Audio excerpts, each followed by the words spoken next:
En, hoy, 25 de marzo de 2022, vamos a ver en el aula máxima de la Fundación Excelencia, Liderazgo y Transformación un episodio muy importante de la historia del conflicto armado en Colombia y de las dificultades, vicisitudes y calidad de delincuentes que ha tenido que enfrentar las fuerzas militares y la policía en Colombia para darle seguridad al país.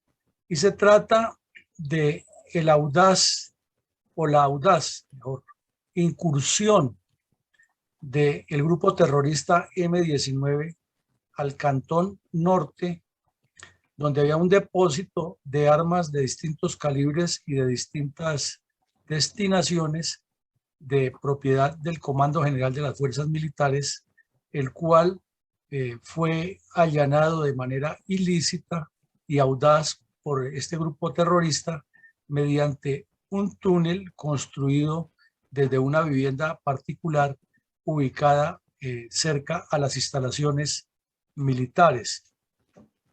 Y es tal vez el golpe más significativo que han logrado los grupos narcoterroristas en Colombia por la forma en que se desarrolló, por el momento en que se concibió y se logró, y por el impacto nacional e internacional que tuvo, porque cualquier ejército hubiera podido ser blanco de una acción de estas, en particular por la manera como se hizo, aprovechando circunstancias de modo, tiempo y lugar que ya analizaremos en este ejercicio académico.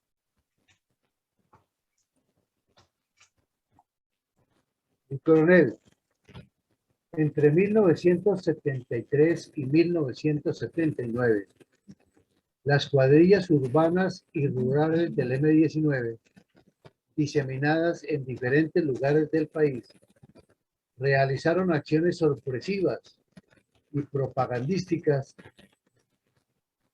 que pusieron a este grupo criminal como un referente para la revolución que imitaba a los barbados de la Sierra Maestra en Cuba.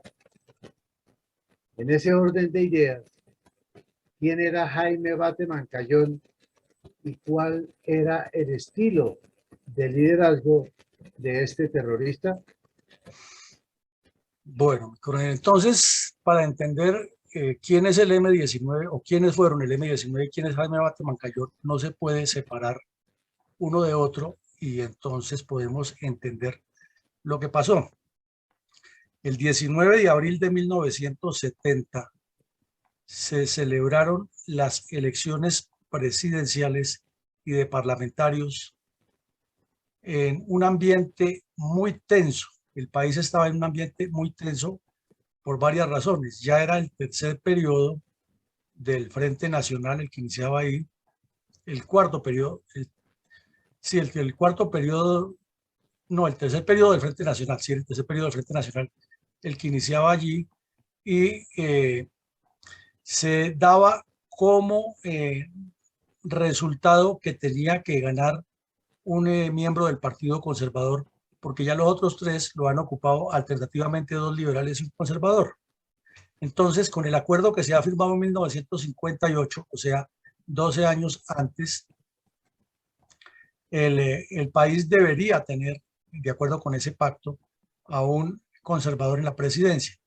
Y desde luego todos los candidatos eran en su mayoría conservadores, pero como consecuencia del gobierno militar del presidente Rojas Pinilla y de la desazón que hubo en el país entre 1958 y 1970, porque el Partido Comunista reclamó siempre que en ese pacto que se hizo en Europa, en dos ciudades españolas, no se tuvo en cuenta ni al Partido Comunista ni a lo que ellos llamaban la oposición, sino que sencillamente entre las dos colectividades se habían repartido el poder alternativamente cada 4 años y así lo habían cumplido. Entonces, el general Rojas Pinilla acababa de salir ya definitivamente de su problema judicial porque intentaron encarcelarlo, de hecho estuvo unos días encarcelado, le han quitado los grados, le han quitado todo. Era una persecución terrible, no porque el general hubiera hecho un pésimo gobierno, ni más faltaba, sino era porque los políticos de los dos partidos le tenían mucho temor a que los militares se quedaran con el poder y ellos perdieran todas las prebendas de estar hablando en términos castizos, robándose el presupuesto y colocando toda su corruptela de amigos en los cargos públicos sin importarles el país. Y como en los 4 años que estuvo Rojas Pinilla el país se desarrolló tanto, naturalmente la clase política ha quedado mal parqueada. Entonces, unos desertores de las FARC, unos miembros del Partido Comunista que no estaban de acuerdo con la línea de cómo se manejaba la revolución en Colombia, otros exintegrantes del Movimiento Revolucionario Liberal, que fue el primer movimiento que trató de torpedear esos acuerdos en cabeza de Alfonso López, que era otro politiquero oportunista y corrupto, diríamos que el más nefasto de los que ha tenido Colombia en el último siglo. Pretendían quedarse con el poder, pero sabían que por las buenas no se podía.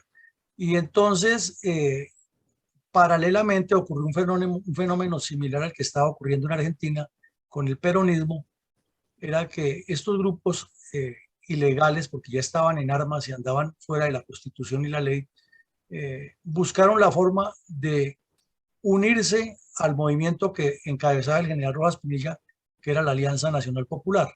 El general nunca los quiso aceptar, siempre fue muy alejado de ellos, un caso parecido al de Perón en cierta forma, pero no los aceptó, nunca tuvieron participación en su grupo. Sin embargo, había muchos simpatizantes de la ANAPO que estaban relacionados con este grupo. Y ese era uno de los temores que tenía el país, que si subía Rojas Pinilla al poder, esta gente tomara posicionamiento, pero en el fondo era la alta burocracia la que no quería que Rojas Pinilla regresara al poder, porque veían era el regreso de los militares en una época en que todo el continente estaba con presencia militar en distintos países. Argentina, Chile estaba que entraba en el proceso militar, en Centroamérica casi todos los países estaban en poder de los militares, Uruguay, Brasil. Entonces, había también un pacto entre los políticos del continente que se tildaban de liberales, era que había que defender la democracia, pero lo que estaban defendiendo eran sus bolsillos y sus intereses. Entonces le hicieron un fraude descarado al gobierno, al candidato Rojas Pinilla, y de la noche a la mañana perdió las elecciones cuando las iba ganando. Eso no se puede negar, lógicamente que la investigación que hicieron arrojó que no, que eso no ha sido así, pero la historia lo está demostrando que hubo un fraude. Y el general, para evitar un derramamiento de sangre, aceptó una derrota que no tuvo en las urnas y con eso trató de pacificar el país y permitió que se cumpliera el pacto entre liberales y conservadores de la alternancia del poder. Entonces esta gente que no estaba de acuerdo con eso, repito, la mayoría eran desertores de las FARC, ahí estaba Navarro Wolf, estaban los hermanos Pizarro, estaba Iván Marín Ospina, estaba Elmer Marín Marín y el médico Toledo Plata, que había pertenecido a la ANAPO y había transitado por todos los grupos delictivos de la época, el MOEC y otros. Decidieron formar un grupo terrorista que tenía muchas similitudes y contactos con los montoneros de Argentina y con el Frente Farabundo, con el Frente Sandinista de Liberación Nacional del ahora brillantísimo presidente y terrorista Daniel Ortega. Entonces, comenzaron a aparecer en los medios de comunicación este letrero que estamos viendo y otros parecidos que decía lo mismo. Parásitos, gusanos, espere el M19. ¿Y por qué lo hacían? Porque en esa época, años 50, 60 y comienzos de la década de los 70, Colombia era un país todavía con unos bajos niveles de salubridad y era muy común las enfermedades por parásitos de los niños. Y entonces en la televisión y en la radio había mucha propaganda para consumir jarabes y remedios para atender a los menores de edad y a los adultos también, para combatir la parasitosis. Entonces, muchas personas creyeron que se trataba de un nuevo vermífugo que iba a combatir las enfermedades estomacales de los menores de edad. Y esto salió durante varios días hasta que hicieron una acción sorpresiva, eh, muy mediática, que fue entrarse a la Quinta de San Pedro Alejandrino aquí en Bogotá y robarse la espada del Libertador y el bastón de mando del Libertador. Con eso, lo que pretendían decir era que aparecía un grupo que iba a salvar al país y que iba a traer de nuevo los ideales bolivarianos y colocarlos en primer lugar frente a lo que era el destino de Colombia. Entonces, cuando vemos que las guerrillas comunistas años después asumen la campaña bolivariana para una nueva Colombia y hoy las FARC hablan del movimiento bolivariano y el señor Chávez, que tanto daño le hizo al continente, creó su movimiento bolivariano, incluso a Simón Bolívar como si fuera la cabeza del terrorismo en Latinoamérica, es porque los comunistas del continente han venido trabajando desde hace muchos años de manera conjunta y han pretendido utilizar la memoria del Libertador como si fuera el faro de luz para el terrorismo comunista contra nuestros países. Entonces, en ese robo fue una acción simbólica muy mediática. Ahí vemos el periódico El Espectador de ese día siguiente, en primera página, y en ese tiempo el periódico El Espectador era uno de los medios más leídos y consultados porque el otro medio fuerte era la radio, la televisión era incipiente, pero había una cultura de lectura dentro del pueblo colombiano y hasta los pueblos más recónditos llegaban El Espectador y El Tiempo, y en las regiones, pues claro, cada periódico regional también tenía su presencia, pero El Espectador y El Tiempo eran de circulación nacional, y entonces era común que a la medianoche estuvieran saliendo en vuelos de carga los periódicos y que al amanecer en muchos municipios ya estuviera la gente atenta o a que pasara el voceador por las calles anunciando el periódico y la gente lo compraba y había quienes tenían suscripciones. Y era también muy conocido este periódico y El Tiempo, los dos, por lo que eran dos periódicos liberales y, y estaban naturalmente en ese momento cuestionando que el Partido Conservador no les fuera a traicionar y que no les fuera a quitar cupos en el Congreso, porque en los ministerios y en los cargos públicos, porque el pacto del 58 era más o menos algo parecido a lo que ideó el general Reyes a comienzos del siglo, con un gobierno nacionalista que se unieran los dos partidos y cogobernaran. Entonces vemos que el interés de los políticos era eminentemente personal y de grupo y de manejo de presupuesto y de nombramientos, más no porque tuvieran unas ideas amplias de cómo resolver los problemas del país. Y ya para contestar la pregunta, ¿quién era Jaime Abate Bancayón? Este tipo era uno de esos cerebros muy mal utilizados y mal orientados que hay y que terminan siendo delincuentes famosos en Colombia y en el mundo. Era un hombre que seguramente si le hubieran hecho el balance de su nivel de el índice o el coeficiente intelectual, hubiera dado un coeficiente superior a muchos mortales. Eso no se puede negar, no se puede desconocer, porque de esa manera no se combate a un adversario minimizándolo y reduciéndole su capacidad. Era un hombre muy inteligente, pero obviamente con una inteligencia mal enfocada, igual que Pablo Escobar, igual que Tiro Fijo, igual que el Mono Jojoy, de inteligencias muy brillantes, pero orientadas siempre a hacer el mal, el daño a la sociedad. Este joven de una familia de clase media en Santa Marta, muy liberal, y en la familia de él también hay personas que tenían otra posición, tanto social como económica, mejor que ellos, pero suele suceder que en un país tan disímil como Colombia o Latinoamérica ocurra eso. Algunos familiares en posiciones de altos resortes del Estado, de la sociedad, de la economía, de la industria, y otros en un nivel más medio o más bajo. Este señor era de un nivel medio y cuando terminó su secundaria en un famoso liceo que se ha caracterizado siempre por revoltoso en Santa Marta, vino a estudiar a la Universidad Nacional. En Santa Marta, en el Liceo Celedón, que es el famoso liceo donde estudió Bateman, se caracterizó por ser uno de los que encabezaba todas las manifestaciones que había contra el gobierno del régimen de Rojas Pinilla en los años 50, que la financiaban los liberales y los conservadores por parejo. Repito una vez más, porque esto nos debe quedar claro, no porque tuvieran un plan para gobernar el país, era que tenían una espinita muy grande, que había subido un militar, un cachuchón, como le decían, y le había demostrado al país entero cómo era que se repartían los recursos y cómo era que se desarrollaba la nación y cómo se le daba importancia a sectores de la sociedad que han estado tan olvidados.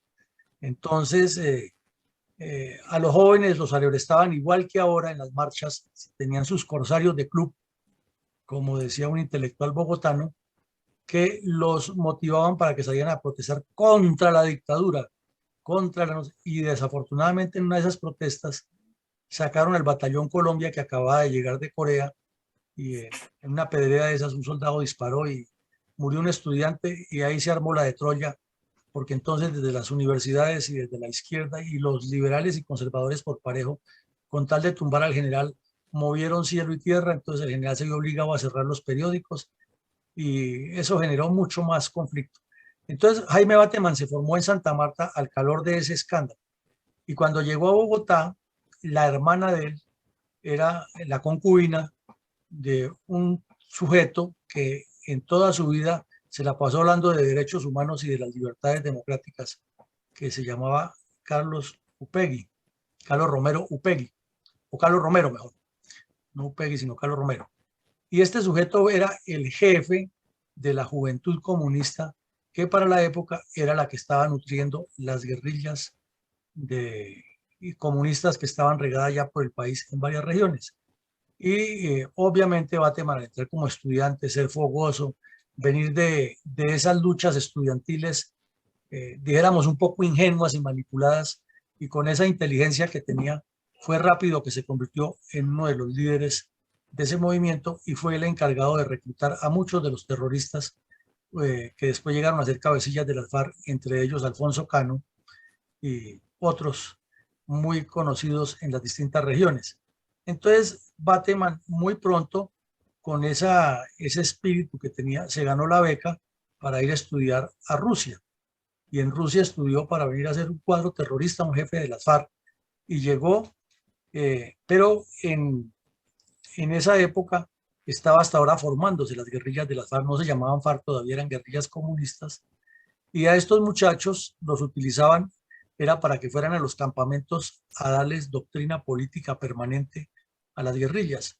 Entonces vemos que esto ocurrió hace 60 años, que es la forma de estructurar partidos políticos con educación permanente, con que cada persona que tiene una habilidad o un conocimiento la comparta con sus demás copartidarios, y así construyen los comunistas toda esta revolución con personas que se van preparando y que se van enamorando de la tarea educativa permanente. Pero desafortunadamente lo que llamamos en Colombia la derecha ni lo ha entendido ni lo cree. Y si hacemos un paréntesis y colocamos ahí a las Fuerzas Armadas, sí que más duro todavía. Cada quien piensa que con el grado que llegó ya sabe de esto. En cambio, los comunistas están permanentemente. Es una educación continuada. Y eso era lo que hacía Jaime Bateman al principio. Pero luego a él le picaba, era un joven fogoso y quería combate, quería acción. Y participó en acciones terroristas tanto rurales como urbanas. Por ejemplo, cuando la Operación Marquetalia, Rojas Puyo, que era uno de los estudiantes que estaba metido en eso, que después fue un negociador de paz y un pacifista y un sujeto de una doble moral aterradora, salía con Bateman y con otros todas las noches a colocar bombas aquí en Bogotá en solidaridad con Marquetalia. Entonces, Jaime Bateman fue entrando en contradicción con Tiro Fijo y Jacobo Arenas porque ellos querían hacer una revolución pausada y este señor quería ya, para mañana todo era tarde. En los documentos que siempre escribió Jacobo Arenas lo llamaba extremo izquierdista que quería saltar el cielo con las manos. Y decía que había una enfermedad que estudiaban los comunistas que llama el extremo izquierdismo, de querer abortar los procesos revolucionarios de la noche a la mañana, y así no se podía. Entonces, Bateman Cayón decidió entrar en contradicciones con él, con la dirigencia, con la gerontocracia de las FARC, con los marticatalianos que eran guerrilleros muy preparados, porque el Partido Comunista llevaba 2 décadas preparándolos en todos los cursos posibles: economía política, organización de masas, organización de células clandestinas, movimiento armado, y casi todos habían salido al exterior, ya unos a Cuba a comienzos de los 60 y otros en los 50, habían estado en la escuela de Komsomol en Rusia, en la Universidad de Komsomol, y unos hacían cursos completos, otros cursos informativos, otros cursos de sindicalismo, viajaban por Europa del Este, estuvieron en Corea del Norte. Había una ebullición grande y era semiclandestina porque de alguna manera se enteraba el país, pero ni la inteligencia militar estaba tan estructurada, ni había la voluntad del Estado colombiano para combatir estos grupos. Entonces, Jaime Bateman tiene una reunión aquí en Bogotá con Iván Marín Ospina y con Jacobo Arenas cuando estaban preparando una de las conferencias de las FARC. Entonces, le dice Jacobo Arenas al papá del alcalde de Cali, le dice: a usted lo vamos a enviar al 5º frente de las FARC que se está creando en Urabá. Ya este muchacho andaba, el papá del alcalde de Cali andaba metido hasta los tuétanos en eso. Ese ya había sido guerrillero comunista, había estado haciendo contactos con chispas, tenía una historia de delincuencia larga. Entonces, en ese momento, cuando Jacobo Arenas le dice eso, entran en discusión y aparece uno de los miembros del Partido Comunista y dice que Iván Marín Ospina es un sapo, es un tira, es un infiltrado, que lo que está llevando la información al enemigo, y se armó la de Troya ahí en la sede del Partido Comunista aquí en Bogotá, que estaban clandestinos, claro, no era que estuvieran públicamente y no estaban en una reunión clandestina elaborando unos volantes, y los volantes siempre los repartía era Jaime Bateman, al que le decían Pablo García, era su alias. Entonces expulsan a Iván Marín Ospina de las FARC, y con resolución y todo, expulsado del partido y con resolución. Entonces se va para Venezuela y se une a la guerrilla que había allá. Y allá también tiene sus contradicciones, parece que era bastante difícil el señor, y regresa a Colombia, y entre tanto Jaime Bateman va reuniéndose con los otros personajes y van pensando en formar una guerrilla distinta en apariencia nacionalista, pero necesitaban un florero de Llorente, algo que les justificaran hacer eso. Y es cuando ocurre el fraude electoral, y como muchos de ellos que antes habían militado en el MRL, se han unido ahora a la NAPO porque eran contestatarios, no querían saber nada de los dos partidos tradicionales, inclusive dentro de algunos sectores de la sociedad que no comulgaban con el comunismo, que no comulgaban con el M-19, ni más faltaba. También había una resistencia grande a ese bipartidismo de corruptos que estaba malgobernando al país, porque se repartían descaradamente el poder y no le daban participación a nadie. Eso es una realidad. Inclusive ya en su época de retiro, el general Puyana decía que eh, en los círculos sociales que estaban en contra de ellos se comentaba que los dos partidos eran cada uno el ala de un ave rapaz que no había hecho sino esquilmar el presupuesto y repartirse los cargos, y no se equivocaban. Entonces, es esa dirigencia política la que tiene toda la responsabilidad de lo que pasó, y que hubo un caldo de cultivo claro. Los comunistas lo aprovecharon, y este es el resultado de que aparezca Jaime Bateman y el M-19 en Coronel Alarcón. Mi coronel, uno de los crímenes más nombrados del M-19 fue el asesinato de José Raquel Mercado. ¿Cuáles fueron las causas para su secuestro y posterior asesinato? Bueno, mi coronel, cuando ocurrió ese acto terrorista, que fue en febrero del 76, es decir, estamos hablando de que un año y medio antes más o menos aparece el M-19 con el robo de las armas, pero no se sabe quiénes son, unos tipos encapuchados que hablan muy bonito, que ya graban cassette, y eso es una novedad, los entregan a los medios de comunicación, que hacen una acción espectacular, dejan una bandera y le prometen al país con un poco de papeles, y comienza a circular propaganda de ellos. Entonces ya el país se da cuenta que no era un vermífugo que se le estaba anunciando a la ciudadanía para curar las enfermedades estomacales y de parasitarias, sino que era ya otro grupo terrorista, porque ya existían el M10, ya existía el ELN, el EPL, ya existían las FARC, ya los indígenas estaban hablando de crear su Quintín-Lame y otros grupos criminales, y muchos estudiantes de esos, como Libardo Moratoro, que lo vimos ya aquí cómo ocurrió su muerte, había transitado por el ELN y ya había muerto en combate siendo miembro del EPL. Y ya el ELN había hecho muchas acciones criminales, una de ellas el asalto a Simacota y bombas en Bucaramanga y secuestros, y era conocido esos grupos. Entonces aparece otro y pues la noticia no era que caía muy bien en el país, porque otro grupo terrorista, otro daño, y en una época en que estábamos en la primavera negra del secuestro, esos los años 70 al 75, hubo muchísimos secuestros, en particular en Antioquia, en el Tolima, en Huila, en el Valle, es decir, donde había finqueros o personas con algún poder económico, allá los secuestraban las guerrillas o grupos criminales. Y el país acababa de salir también de esa violencia liberal conservadora. Entonces ya había como una fatiga y otro grupo terrorista. Entonces estos jóvenes que crearon el M-19 quisieron traerle al país esa novedad, que no se trataba de un grupo más, sino algo novedoso. Y había que causar un impacto muy fuerte. Y entonces secuestraron a José Raquel Mercado, que era el presidente de la Confederación de Trabajadores de Colombia. Y de una vez ellos, siguiendo el ejemplo de los tupamaros y de los montoneros, que tenían ese estilo, sobre todo los montoneros de Argentina, tenían el estilo de secuestrar, meter en una cárcel del pueblo que ellos llamaban y aplicar la justicia revolucionaria, o sea, asesinar. Recordemos que para esa época el general Aramburu, que ha sido presidente de la República cuando los militares tumbaron a Perón en un golpe de Estado que unos decían que ha sido financiado por la CIA, otro que por la oligarquía argentina, otro que por sectores ultraderechistas del ejército argentino. Lo cierto fue que el general Aramburu hizo parte de la junta que derrocó a Perón y le tocó, en las decisiones que tomaron, ordenar el fusilamiento de unos obreros y unos revolucionarios argentinos de la época que apoyaban o que estaban de acuerdo con el gobierno de Perón, que es otro caso que aquí ya lo estudiamos largamente. Bueno, entonces lo tildaron como si ellos fueran jueces de la República de traición a la patria, de traición a la clase obrera y enemigo del pueblo.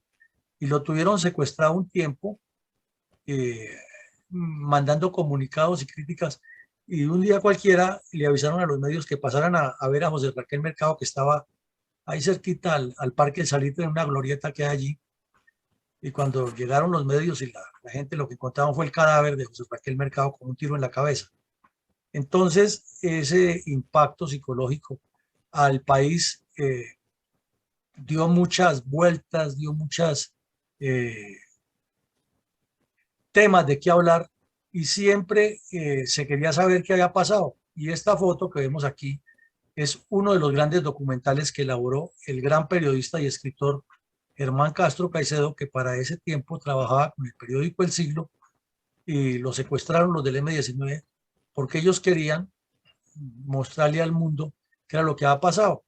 Pero eso no ocurre en el momento del asesinato, sino muchos años después, inclusive después de lo del robo de las armas. Pero lo tocamos aquí, de que en todo ese periodo el país no supo claramente qué era lo que había pasado, hasta cuando Jaime Bateman, que lo vemos ahí en la foto,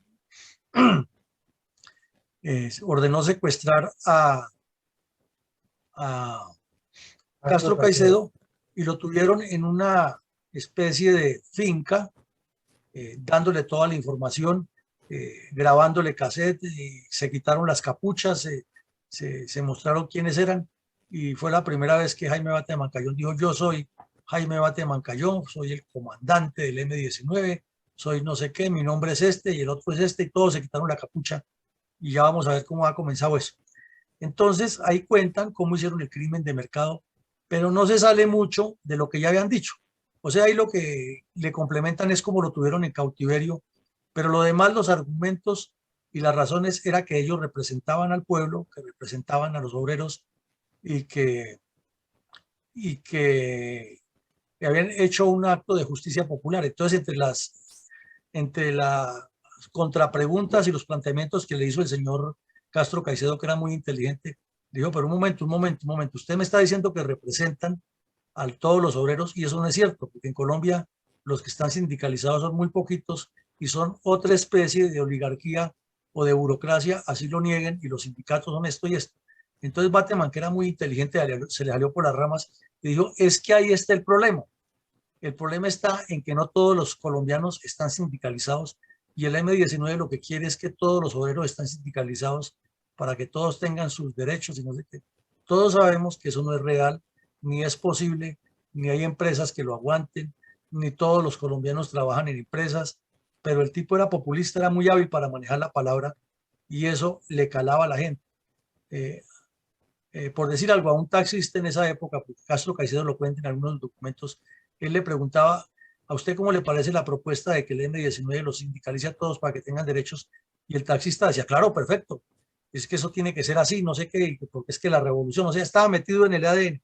Entonces, cuando Castro Caicedo le decía así, pero acuérdese que al pertenecer a eso, usted ya entra en un sistema que tiene que estar cotizando todos los meses, que tiene que cumplir unas reuniones sindicales, que tiene que hacer esto y lo otro, que tiene que obedecer a una disciplina de partido. Ah, no, esa vaina a mí cómo me van a obligar a eso. Entonces, ese es el problema de las personas que el populismo les cala muy bien y se dejan manipular. Y en eso era muy hábil Jaime Bateman Cayón. Él insistía que la revolución era con fiesta, era con mucha preparación. Además, era un tipo que leía muchísimo, tenía información de todo y una habilidad para captar las cosas con una rapidez impresionante. Y además, con mucho liderazgo, porque se le ocurrían cosas fuera de serie y los demás le caminaban. Entonces, en esa reunión quedó claro cuáles fueron las razones y por qué lo hicieron, y el fondo populista, que fue lo que Castro Caicedo logró en su habilidad periodística, dejar para siempre en esa entrevista que había un componente mucho más mediático y populista que real. Coronel, ¿cuál fue el rol del dictador Omar Torrijos Herrera en el desarrollo del M19 y cuál la relación de este mandatario populista y amigo personal de Fidel Castro en el desarrollo de los grupos terroristas de orientación marxista-leninista en el continente? Bueno, en los años 40 y 50 hubo una corriente impresionante de movimientos rebeldes en Latinoamérica, del liberalismo continental reclamando sus derechos, porque Perú, Colombia, Argentina, Chile experimentaron muy de cerca, y en Centroamérica también, esa tendencia aún conservadora de mantener unas prebendas tanto de liberales y conservadores. Cuando hablo de conservadora no era del Partido Conservador, sino de liberales y conservadores en las élites para manipular lo que estaba ocurriendo. Entonces en Latinoamérica había una vena rota, como decía Galeano, que nunca se curó, que es la incursión estadounidense en el canal de Panamá durante la guerra de los 1000 días, en el istmo de Panamá durante la guerra de los 1000 días, y la posterior construcción del canal y la forma como le fue expoliada a Colombia. Y eso quedó en el imaginario colectivo, y escritores muy contestatarios como Germán Arciniegas, que se movió por todo el continente y que encontró asilo en Nueva York, como todos los izquierdistas encuentran asilo en Nueva York en esa época, y desde allá se volvió muy famoso con sus libros muy críticos de Latinoamérica. Y hay o varios de los libros que él escribió, todos muy críticos contra las estructuras conservadoras. Me refiero no solamente al Partido Conservador, sino estructuras de poder conservadoras eh, que, que gobernaban en el continente o que tenían el poder político. Y esos libros fueron de mucha ilustración para los jóvenes del continente, porque como no había otro medio de comunicación que la lectura, la radio sí llegaba a distintas partes, pero la lectura circulaba mucho, y el teatro, el arte. Entonces los jóvenes universitarios eran como los faros que iban llevándole a las comunidades esas ideas de cambio. Entonces en Panamá apareció un señor que era de una Guardia Nacional muy carismático, entre otras cosas, de ascendencia colombiana. La familia de él era de Roldanillo Valle, pero se han asentado en Panamá. Y este señor se tomó el poder como era común en la época, pero asumió de una vez una línea populista y esa línea populista, la Unión Soviética por medio de Fidel Castro se la manejó muy bien. Entonces se convirtió en el referente para Latinoamérica porque comenzó a insistir en que ese tratado que se ha firmado de 99 años y a perpetuidad del Canal de Panamá, que eso no tenía ninguna razón de ser. Y como repito, el tema del Canal de Panamá era como un sentimiento de todas las izquierdas y los jóvenes del continente a quienes les metían en la cabeza que todo el problema era por la injerencia de Estados Unidos y por el arrodillamiento de unas burocracias que estaban enquistadas en el poder, y se sumaba toda esa literatura. Entonces parte es cierto, parte no, pero al sumar todo eso y al volverlo colectivo se vuelve como una fuerza muy grande. Entonces este señor comenzó a presionar desde Panamá que Estados Unidos tenía que devolverle el canal, que el canal era de Panamá y Panamá era un país autónomo y Panamá estaba en el centro del continente y Panamá era el líder, y Fidel Castro detrás acompañándolo en cuanta cosa le ocurría a Torrijos. Entonces Torrijos se convirtió en una especie de Chávez por todo Panamá y Latinoamérica, y donde llegaba era recibido como el salvador, el transformador, el hombre que acompañaba el ideario de Fidel Castro, que se le rebotaba a los gringos. Y en un momento de debilidad que tienen los Estados Unidos, cuando cae el gobierno de Nixon, cuando se destapa el Watergate, cuando la guerra de Vietnam les da por donde no les ha dado ninguna otra guerra y la pierden. O sea, está en una situación medio parecida a la que ya está comenzando a experimentar Putin. Claro, con diferentes escenarios y diferentes connotaciones, pero en una situación compleja. Estados Unidos eligieron, quizás en el peor error que ha tenido ese país, por ser tan demócratas, haber elegido al señor Carter, que era un tipo muy flojo de carácter y muy laxo con las izquierdas del mundo y del continente, y con los musulmanes, ¿no?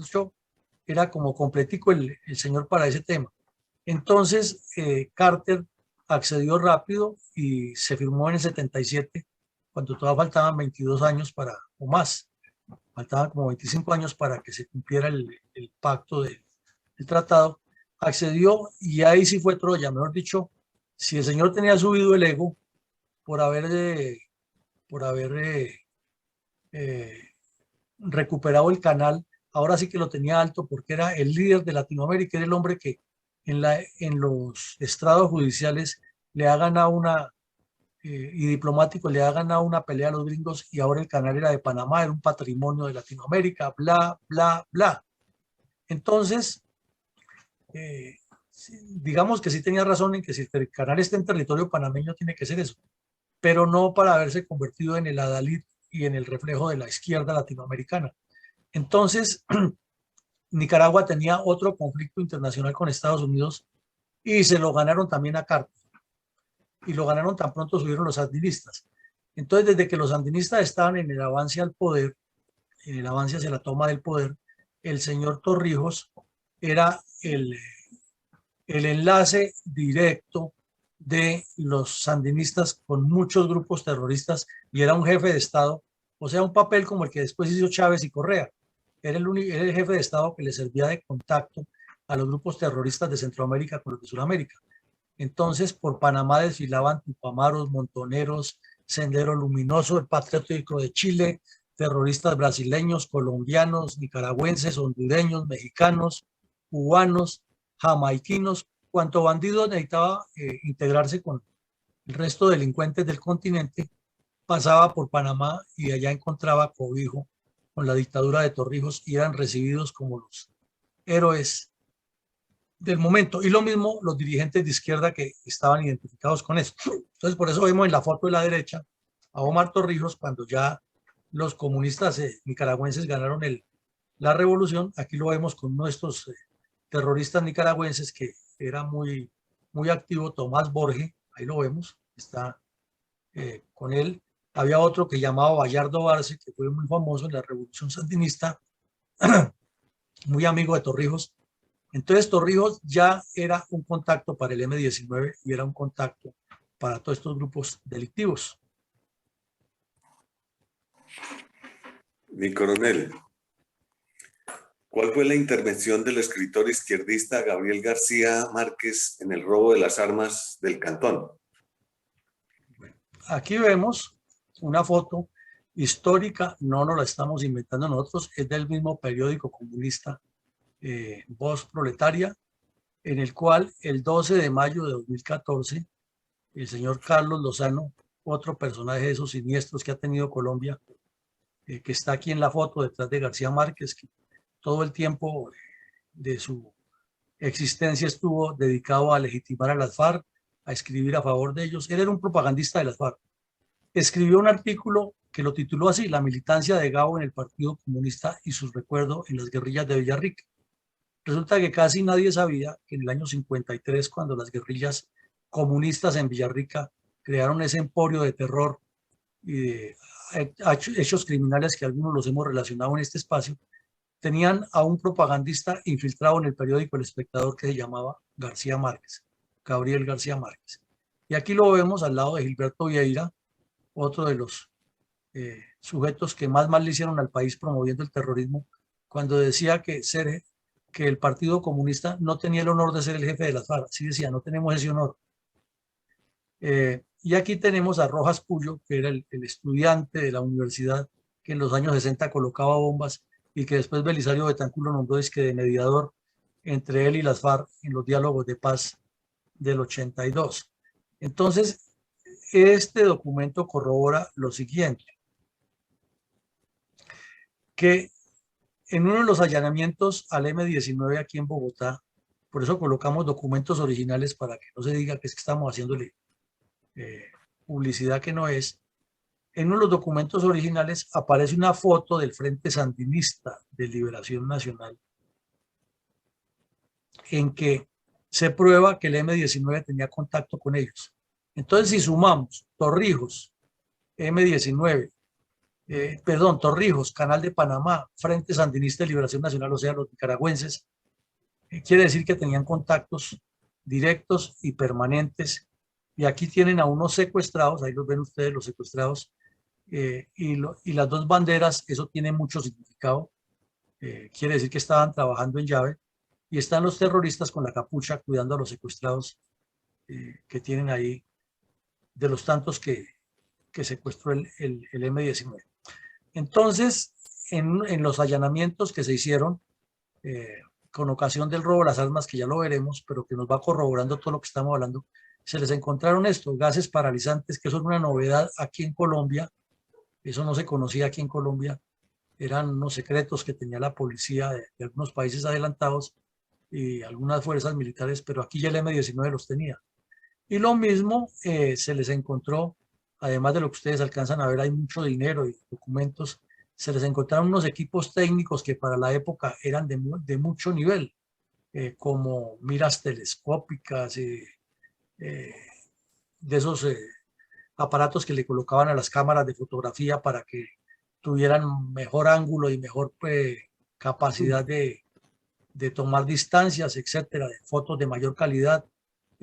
Entonces, eso demostraba que tenían unos nexos internacionales muy grandes, y casualmente parte de estos mismos equipos se los había incautado la Guardia Nacional de Nicaragua a los sandinistas. Entonces, aquí vemos una foto de la pareja. Estos son parte de los cerebros que se robaron las armas.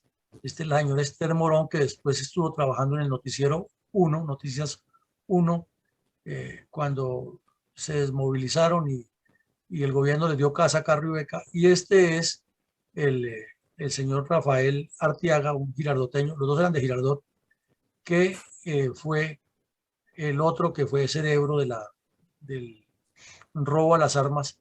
Pero todo eso, ustedes dirán, ¿y qué tiene que ver con García Márquez? Resulta que hace como 3, 4 años, el periódico El Espectador, ustedes lo encuentran con el doctor Google buscándolo, relata realmente qué ocurrió.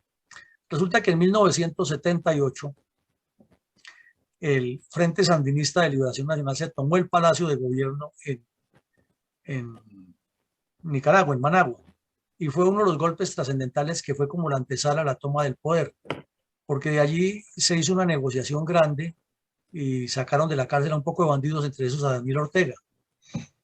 Y luego el Frente Sandinista siguió avanzando, cometieron el error el gobierno del señor Somoza de asesinar a un periodista de apellido Chamorro, familiar de estos Chamorro que ahora están en la mira de Ortega, que los ha metido a la cárcel a todos, y el asesinato de Pedro Vicente Chamorro condujo a que el pueblo nicaragüense se volteara completamente a favor de los sandinistas y se tomara el poder.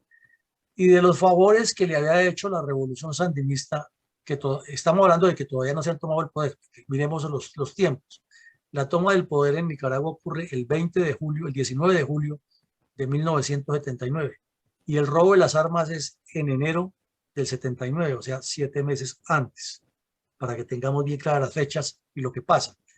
Entonces, estamos hablando en este momento del año 78, o sea, antes de que ocurra el robo de las armas y antes de que los sandinistas tomen el poder, ocurre el asalto al Palacio de Gobierno en Nicaragua. Y entonces ahí participaron bandidos del M-19 y del ASAR, porque eso viajaban por el continente y tenían lo que llamaban solidaridad internacional. El ELN también estuvo en todas esas actividades. Entonces, había un acuerdo de que el M-19 le iba a dar unas armitas a las FARC, a los sandinistas, porque los sandinistas los han ayudado con instrucción y con armas también, y era cuestiones de solidaridad de bandidos. Entonces, hicieron el acuerdo que esas armas se las iban a entregar por medio de Torrijos, y quien negoció o quien coordinaba con Torrijos todo el proceso se llamaba Gabriel García Márquez. Entonces ahora sí entenderán ustedes por qué 2 años después los comunistas del mundo en el año 82, o 4 años después mejor, los comunistas del mundo en el año 82 movieron cielo y tierra para que el señor García Márquez fuera el premio Nobel de Literatura, si era que le debían muchos favores. Entonces esa es la explicación por la cual el señor está metido y no nos lo estamos inventando. Ustedes entran a internet y buscan Torrijos, García Márquez, armas del M-19 y ahí encuentran la información exacta de cómo pasó, cómo se coordinó. Y el M-19 hablaba de entregarle 1.000 a 1.500 armas a los sandinistas por medio de la dictadura panameña. Y si ustedes suman, en ese momento es cuando el narcotráfico comienza a crecer en el Caquetá, en el Putumayo y el Chocó, y fue por donde entraron las 2 columnas que trajo el M-19 entrenadas en Cuba. Entonces, eso no es gratuito. Aquí vimos que el general Fernández vino y nos explicó toda la historia de las columnas en el Putumayo, y en ese momento Pablo Escobar comenzaba a volverse fuerte con el narcotráfico, y casi todo el narcotráfico del señor Escobar pasaba por Panamá y por Nicaragua cuando se tomaron el poder los sandinistas. Entonces se necesita ser muy ingenuo o muy crédulo en lo que dicen para no entender que todo era una componenda y que todos estaban untados y que había una integración. Y ya con estos documentos que se han ido destapando con la historia, pues queda muchísimo más claro cuál es la realidad de lo que estaba pasando al país. Entonces, esa es la relación del señor García Márquez con el robo de las armas, mi coronel González. Gracias, mi coronel. Mi coronel, toda operación militar tiene unos antecedentes y hechos resaltantes que inducen al comandante de las unidades o al comandante de la unidad a desarrollar maniobras en el terreno con el fin de localizar y neutralizar al adversario. En el caso del robo de las armas del Cantón Norte, ¿cuáles fueron los antecedentes más resaltantes y por qué los esposos Rafael Ortega y Esther Morón fueron tan importantes en este acto delictivo? Bueno, vamos por partes porque aquí hay mucha tela y vamos a cortarla lo mejor posible para que nos quede bien hecho el traje. Resulta que estos hermanos, estos esposos, Morón y Arteaga, repito, ellos eran de Girardot, Cundinamarca, y ya habían militado en varios grupos de izquierda. Ellos habían pasado por el UEC, por el EPL, por el ELN, por las FARC, pero no encontraban asiento porque eran muy inquietos académica, intelectualmente, y tenían una visión de que hay que hacer una revolución en Colombia, pero que como que no se acomodaban ni a la visión de los curas del ELN, ni a esa visión campesina, agraria y terrorista de las FARC, ni mucho menos a lo del EPL, que decía que tenían que ser un partido político con armas, pero no participaban en nada que fuera de elecciones, o lo de los indígenas que decían que la guerrilla de ser era indigenista y autonomista, o la del Partido de los Trabajadores que decía que era una guerrilla únicamente obrera. Estos querían hacer lo que Jaime Bateman llamaba un sancocho. Y entonces conocían a Bateman desde la universidad y sabían de las calidades que tenía el señor para ser líder. Y cuando lo llamó a crear ese grupo con el argumento del robo de las armas, ese fue el perdón, de las elecciones, ese era el Florero Llorente. Entonces Bateman, que era un tipo muy ágil de mente, propuso, dijo, la revolución para hacerla necesita plata. Entonces los demás grupos están haciendo secuestros o retenciones, como dicen ellos. Nosotros tenemos que hacer una cosa distinta, igual pero distinta. Entonces, ¿qué es lo que usted quiere? Lo vamos a secuestrar a unos poderosos y con ese dinero, ustedes que son profesionales, que saben de procedimientos en cámaras de comercio y saben cómo se instala una empresa, vamos a montar una empresa de venta de medicamentos, que es un negocio muy importante en Colombia, es muy lucrativo. Entonces le sonó la flauta y aquí en la calle 13 con carrera séptima alquilaron unas oficinas, bueno, con la plata de unos secuestros, claro, tenían con qué hacerlo. Alquilaron unas oficinas e hicieron todo el proceso legal y montaron la empresa Produmédicos y comenzaron a reclutar a visitadores médicos, que eso existe desde esa época, y esos visitadores pues ya tenían algunos avances de clínicas, de entidades de salud, y fueron y ofrecieron sus productos y rápido creció de una manera geométrica y matemática la empresa de Produmédicos. Entonces se hacía una especie de junta directiva en la que participaba Bate, Iván Marino Ospina, los delincuentes de más poder en el M-19, y determinaban cuánto para gastos, cuánto legalizaban en la contaduría, en la contabilidad como utilidades y cuánto para el M-19, y de esa manera fue creciendo esa empresa. Y con esa empresa fueron financiando el, el M-19. Entonces, como ya tenían el contacto o el acuerdo que el M-19 tenía que darle unas armas a la revolución sandinista para la etapa final, recordemos, la etapa final de la revolución sandinista es entre enero y julio del 79, y el robo de las armas ocurre en enero, pues todo casa perfectamente en el plan que tenían. Entonces, gente que estaba infiltrada, porque eso no se puede negar ni desconocer, les pasaba información muy valiosa al M-19. Y parte de la información que les dio fue que todos los meses había un camión que llevaba armas desde el Cantón Norte hacia el CAN, allá en esta tienda de armas, en Dumile, en el Control Comercio de Armas, para hacer los abastecimientos y hacer los cambios y todo lo que es, todo un movimiento logístico. Entonces hablaron de que iban 400, 500 armas y eso les parecía pues mucho, ¿no? Entonces Jaime Bateman Cayón dijo, vamos a hacer un asalto para robarnos esas armas en el camino. ¿Y qué se necesita para hacer el asalto? Pues conseguir uniformes de policía militar, pintar un camión con el color de la policía militar, conseguir unos fusiles para que parezcan todos soldados y montar un retén en el camino y robarnos las armas y volarnos con eso. Entonces lo iniciaron, montaron, consiguieron los cascos, los mandaron a hacer, otros se los robaron de los batallones, los pintaron todos del color azul y blanco como policía militar y se alistaron para hacerlo. Y el día que iban a hacer la operación a última hora se abortó porque hubo alguna información de que iban con una escolta más grande y Bateman insistía en que los golpes tenían que ser lo menos sangrientos posibles. Ojalá nunca hubiera sangre en los golpes que él diera para posicionarse como el revolucionario transformador que lo que hacía era sorprender al enemigo, afectarlo psicológicamente Esa era la idea de Jaime Bate Mancayón. Él toda su vida se opuso en muchos casos a fusilamientos, porque él decía que esos eran los errores que cometían las FARC. No era que no fuera un asesino, también lo era, sino que trataba de mantener esa imagen de ser el buen agente. Entonces, de esa manera se decidió que había que buscar si esas armas salían de un sitio que era como una fuente de nutrición de las mismas, pues entonces vamos al sitio donde están las armas. Entonces inmediatamente todos los cabecillas le dijeron, ya, pero usted está loco, a usted se le ocurren cosas que ya rayan con la locura.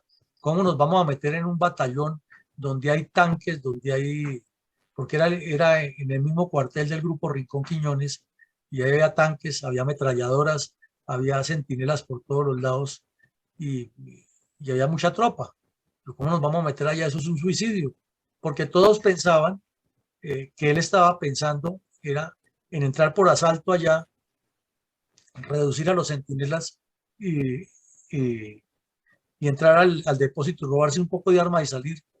Y calculaban que el plan que les iba a presentar era uno parecido, de que entraban disfrazados de soldados y daban el golpe y se iban. Pues él les dijo, no, ustedes están equivocados, así no es que le estoy pensando.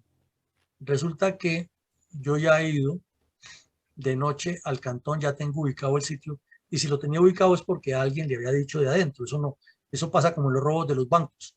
No es que el que está por fuera tiene la información porque la adivinó. Él tenía gente infiltrada. Entonces, en ese momento,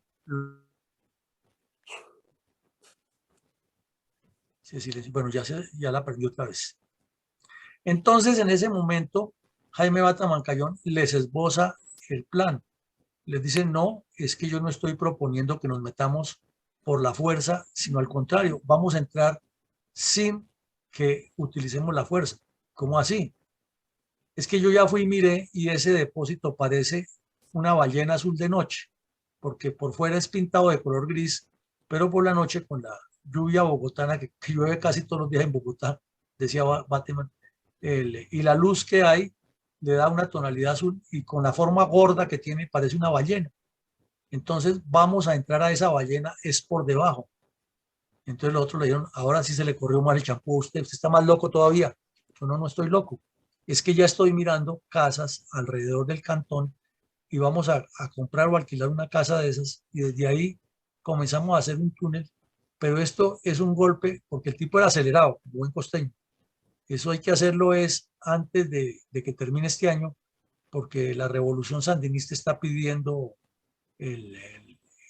las armas y ya Gabo ha hablado con ellos, ya todo el proceso iba en avance. Entonces le dijeron, ¿y cuántas armas son? Pues me dice mi fuente, decía Bateman, que hay 10.000 armas y vamos a sacarlas todas. Entonces le contestaron el otro día, pero sus locuras sí no tienen límite. ¿A qué hora sacamos 10.000 armas? ¿Cómo hacemos para que no las vean? Sacar desde una casa. Entonces Bateman insistía, esto hay que hacerlo y lo vamos a hacer.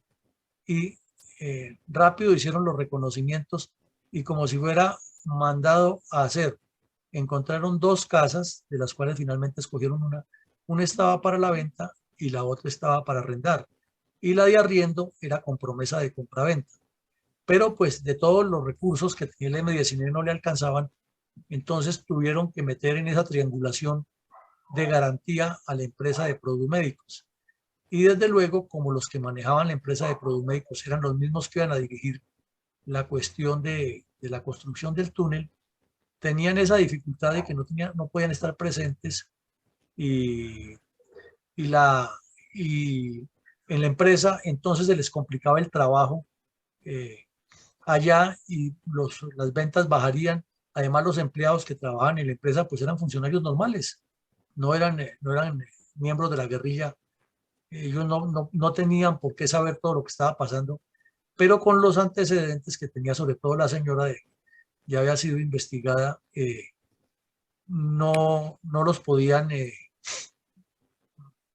no podían quedar, mejor dicho, ellos como que estuvieran libres de todo pecado y había alguna sospecha. Entonces tenían que manejar las dos caras con los que estaban haciendo el túnel aquí al norte o los que iban a hacer el túnel y al tiempo ir a la empresa a atender todos los pedidos. Y uno de los clientes, para que ustedes se queden aterrados, fue la Sanidad Militar, también fue cliente del M-19. Entonces, estos son parte de los antecedentes del coronel Alarcón, pero hay muchos más. Y coronel, ¿cuáles eran las características de la casa utilizada para ejecutar el robo de las armas? Bueno. Entonces aquí vemos, esta es la foto de la señora, la esposa del señor Ortega, de Rafael Ortega, que es la que participó más activamente en toda la coordinación. Tiene un montón de historias. Hay un libro que se llama Operación Ballena Azul, que lo escribió el camarada Holman Morris, en que está relatado todo el proceso. Y aquí vemos a la famosa Ballena Azul, este era el Cantón Norte. Cómo tomaron fotos, y es interesante la forma como calcularon la distancia para el túnel. Entonces aquí vemos, esta es, a ver si sale, ¿por qué no sale el círculo? Bueno, no sé por qué no sale el círculo. Esto que está aquí en blanco, este recuadro, es la casa que los tipos alquilaron después del recorrido que hicieron, era con opción de compra. Y este depósito grandote, que era un silo que existía ahí en el Cantón Norte, era donde estaban las armas. Entonces ven ustedes que hay varios galpones o varios depósitos. Si los tipos llegaron directamente a este, es porque tenían la información muy exacta de alguien de adentro. Entonces, para determinar la distancia exacta de cuánto había aquí, como no podían medirla con un decámetro ni nada, y hacer los cálculos del túnel, recurrieron a la tecnología disponible de la época. Y por aquí al otro lado había un edificio grande en construcción. Entonces se fueron y se disfrazaron de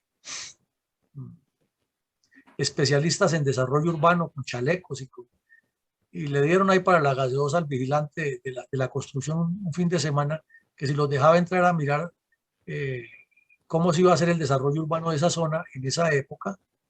Entonces tomaron las fotos, muchas fotos con esos teleobjetivos que tenían, y luego en un estudio de ingeniería, un muchacho que había estudiado ingeniería en París, que fue el que dirigió, le decían Isidro en el M-19, tomó las medidas reales de la altura de la casa, esta la altura que tenía la casa, del piso, y con varias fotos, varios ensayos, calculó la distancia exacta que daba la foto desde el patio de la casa hasta donde se suponía que era el centro de la ballena, o sea, del depósito, y le dio 75 metros.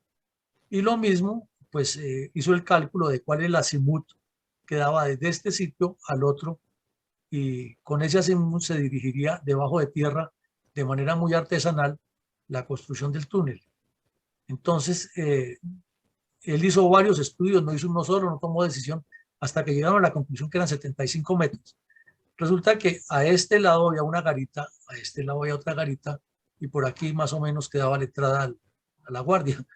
Entonces los bandidos comenzaron a sacar la tierra en camionetas, eso tiene toda una historia larga, hasta se les mató a uno de los conductores por ahí en un accidente, pero no lo vamos a referir aquí todo eso. Entonces comenzaron a trabajar aquí y recurrieron al truco de siempre, a poner una muchacha que era una guerrillera, era jefe inclusive dentro del M-19, que hacía el papel de muchacha del servicio de esta casa. Y esta señora, con el esposo, hacían el papel de que eran unos empresarios y como tenían la empresa de Produmédicos y mostraban ante los vecinos que ellos tenían esto y lo otro. Y en la parte de atrás aquí vemos, había un colegio. No es el Colegio Militar Caldas que existió ahí, no era otro colegio. Entonces, les daba la ventaja de que el colegio tenía nomás un horario de trabajo y no los podían detectar. Aquí la otra casa sí tenía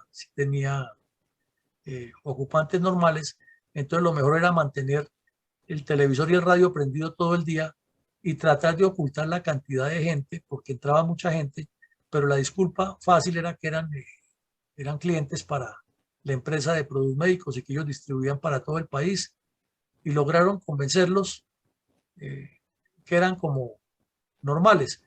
Y desafortunadamente, vamos al cuento de la muchacha, los soldados se dejaron tramar de la muchacha y más bien les llevaba café, les llevaba pan, les llevaba comida. Y los soldados, como siempre, con sus cuentos de que ahí me dejaron sin comida, que es que me tienen doblado de guardia, que no sé qué. Entonces fueron haciendo una amistad que los soldados ni se daban cuenta que realmente era lo que los tenían para distraer. Entonces, cuando tenían que hacer algún ruido especial en el túnel, iba la muchacha a llevarles el café y la cosa, y el soldado no se daba cuenta que era lo que estaba pasando. Entonces, la casa, vamos a ver aquí, no están las características. Bueno, no.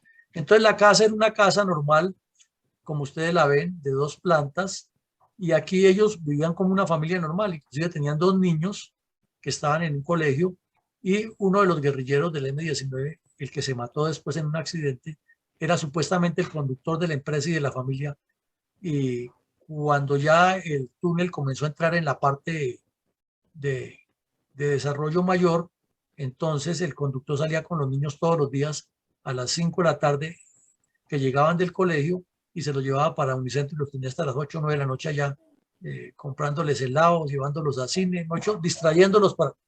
Y entonces los muchachos pues estaban pasando una vida muy sabrosa, pero en el colegio comenzaron a tener problemas y la preocupación de esta señora era que no se fueran a dar cuenta que estaban tantos obreros trabajando ahí, ni mucho menos que se fueran a dar cuenta que había un túnel. Y para la entrada del túnel hicieron una cosa muy bien hecha, porque se decía que en esa época del cantón de aquí salía un grupo a hacer censos en las viviendas de alrededor y que además llevaba la lista de quienes vivieran y podía caer de sorpresa, no era avisada la revista. Entonces tenían que hacer algo tan bien hecho que no se notara. Entonces el muchacho es el especialista en ingeniería que ha estudiado en París, se ideó una tapa para el túnel con los mismos baldocines de la cocina. O sea, el túnel estaba en la cocina y ahí estaban cocinando permanentemente y haciendo actividades que no se notara que había nada raro. Y esa tapa se movía con un mecanismo mecánico de la época y con electricidad. Entonces, era difícil detectarla. Cuando los obreros entraban por la mañana, a la única hora que la abrían era para llamarlos a almorzar o para bajarles el almuerzo, y de resto allá escondidos trabajando, y tenía aire acondicionado, unos ductos, tenía electricidad, todo de manera artesanal, y hasta unos carritos como los que usan los mineros para transportar y ya movidos con electricidad. O sea, había gente muy preparada y había gente comprometida en eso, y todos eran miembros de la organización. Entonces, si echamos un poquitico hacia atrás, quiere decir que el señor Bateman se preocupó todo el tiempo por construir su grupo y armar una cosa bien hecha.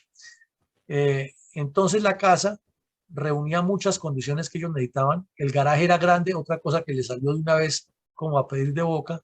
Entonces la camioneta que tenían la cuadraban en reversa y desde el ángulo que estaban los soldados no se alcanzaban a dar cuenta si estaban subiendo cosas a la camioneta y mucho menos si eran tierra. Al principio la sacaban la tierra en cajas y hasta las hinchaban para que aparentara que si los paraban por el camino lo que llevaban eran medicamentos de la empresa Produmédicos, pero el tiempo los iba cogiendo, entonces ya pasaron a echarla en baldes plásticos y ya más de frente la iban botando, y al principio la botaban ahí sobre la carrilera, pero ya tanta tierra iba a causar llamada de atención, entonces prefirieron ir y botarla a las areneras del oriente de la ciudad, y al señor que iba y la botaba pues tenía que cargar un poco de dulces para calmar a los muchachitos, porque todos los niños del sector de la arenera, familias muy pobres, apenas veían llegar los carros a botar, salían corriendo a mirar y a ver si de pronto entre lo que botaban encontraban algo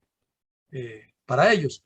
Entonces este señor lo que hacía era llevar dulces y les daba, entonces había hecho una amistad ahí con esa gente. Entonces esas eran las características, la cercanía al cantón, realmente a 75 metros en línea recta desde la casa al sitio donde estaban las armas, la infiltración que tenían adentro para saber qué es el depósito y no otro, la complicidad por ingenuidad de los centinelas, la habilidad de los bandidos para acomodarse a vivir en el sector y aparentar ser una familia, haber mantenido ese perfil de que los niños tenían conductor y aparentar también que era una empresa la que estaba moviendo la camioneta y por eso tenían que ir y venir y salir a la casa. La vida que llevaba la señora y el tipo de aparentes ejecutivos, ahí lo vimos al tipo hasta con corbata como un ejecutivo, y la forma como camuflaron a los que estaban trabajando en la casa es interesante. Mi coronel, ¿cuáles fueron las acciones subsiguientes al audaz golpe de opinión y de índole psicológica propiciado por el M-19 al Estado colombiano con el robo de las armas del Cantón Norte? Bueno, entonces, antes de ver eso, miremos que en el proceso de la etapa final, los esposos obviamente envían los hijos, los sacan de ahí, salen a vacaciones, los envían para Girardot y ya entran en el afán de que si no se hace el 30-31 de diciembre, que es cuando se baja la guardia y las medidas de seguridad en el cuartel, no lo van a poder cumplir y no le van a poder cumplir tampoco con la entrega de armas a los nicaragüenses, ni van a poder tampoco dar el golpe porque es un túnel que no tiene ninguna garantía de seguridad interna y con el peso de los vehículos que se mueven en el cantón, tanques, por ejemplo, que estaban ahí en el Grupo Rincón, si pasan 4 o 5 tanques en una línea recta por encima de ese túnel, pues puede ser que se caiga y se destape todo y los descubran. Lo otro es que ya era irresistible, ya no tenían un argumento para que tanta gente entrara y saliera de ahí. Entonces había que aprovechar diciembre, que las vacaciones, que el ruido de la pólvora, había que trabajarle muy duro y efectivamente el golpe tenía que ser el 31 de diciembre, 30-31 de diciembre. Entonces en su relato que hacen en La Ballena Azul cuentan toda la forma como hicieron la etapa final, fue un trabajo muy, muy fuerte. Trajeron desde el Valle del Cauca mineros que trabajaban por allá en las minas de ese sector, trajeron campesinos que eran del M-19 ya reclutados a que trabajaran muy duro y llegó el momento en que hubo hasta 120 personas sumadas unas con otras que tenían que ver con eso. Entonces era un riesgo para la seguridad. Al principio todos trabajaban con capucha para que no se conocieran, pero imagínense metidos en esa oscuridad y en esa falta de aire con capucha, pues tenían que quitársela. Y al fin cada uno terminó sabiendo quién era quién y eso al final resultó en que con las capturas se destapara. Esta foto es una de las tantas que tomaron, esta de aquí de la izquierda, y un video que hicieron después de que entraron al cantón y rompieron con un soplete que el mismo cantón lo tenía por dentro, rompieron los candados y sacaron armas a granel, eso sacaban de todas, inclusive se llevaron hasta armas deportivas porque no las conocían y eso no les servían para nada porque eran de esas armas neumáticas, pero se las robaron. Entonces se tomaron fotos, pintaron las paredes con letreros y dejaron la famosa frase de que no contaban con mi astucia escrita y una bandera y la casa, y luego llamaron a los medios de comunicación para que el 2 de enero fueran y recogieran un cassette por allá en un restaurante, en el baño de un restaurante al lado de la oficina del Tiempo en el centro, ahí en la carrera 13 con séptima, en la calle 13 con carrera séptima. Café Roma. Sí, Café Romo. Y luego convocaron ruedas de prensa y tal. Pero Bateman tomó una decisión ahí que es de lo que les hablaba hace un rato, que ya el M-19 no podía seguir siendo clandestino, no se supiera que había que ponerle, sacar a la luz pública quién dirigía eso. Entonces el doctor Toledo Plata, que era uno de los cabecillas de la Dirección Nacional y que la vanidad no lo dejaba, fue el que asumió la responsabilidad de quitarse la máscara y salir ante los medios y decir que él era el comandante supremo del M-19 y por ahora apareció él. Entonces ya el M-19 por primera vez tuvo cara. Ya estos son los cerebros, son los genios, son los que hicieron la sorpresa y de esa manera apareció el M-19 y claro, cuando el ejército descubrió eso, pues aterrador, ridículo. El general Beguer, el comandante de la Brigada 13, y tuvo que tomar decisiones. Entonces es lo que el M-19 no, tampoco contaba con la astucia de la reacción militar. Es que fue una reacción total. El ministro de Defensa era Camacho Leiva y dio órdenes totales de salir. El presidente de la República ya de una vez comenzó a bosquejar la estrategia o el estatuto de seguridad mejor. Y eso fue en cuestión de 15 días que comenzaron con la poca información que había del M-19 en Bogotá, que no era mucha, a buscarle a todos los cursos que entraron a cursos de ascenso, le suspendieron las clases y fue derecho a agregarse a los equipos de búsqueda, de interrogatorios. Cada quien tenía carro particular de los oficiales y suboficiales lo ponía, las motos, y trabajo permanente, y fueron muchos allanamientos y mucha presión. Y entonces en cada golpe se fueron destapando un montón de cosas. Por ejemplo, las cárceles del pueblo.